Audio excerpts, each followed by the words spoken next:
নমস্কার বন্ধুরা, আমাদের চ্যানেলে আপনাদেরকে স্বাগত জানাই।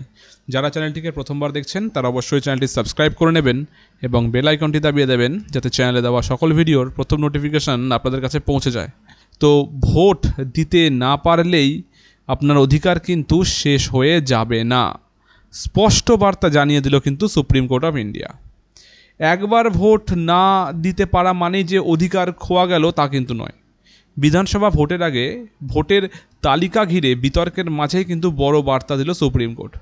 আদালত স্পষ্ট জানালো, কোনো ব্যক্তি যদি এই নির্বাচনে ভোট দিতে না পারেন তার মানে এই নয় যে তার ভোটাধিকার চিরতরে চলে গেল।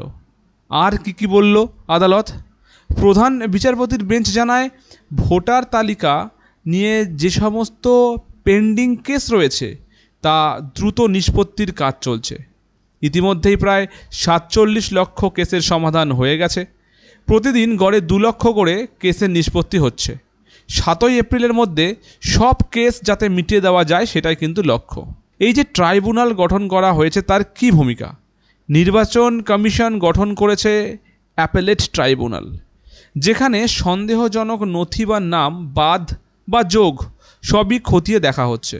প্রতিটি সিদ্ধান্তের ক্ষেত্রে কারণ সেটা লিখে রেখে জানানো হচ্ছে যে কেন এই সিদ্ধান্তগুলো নেওয়া হচ্ছে।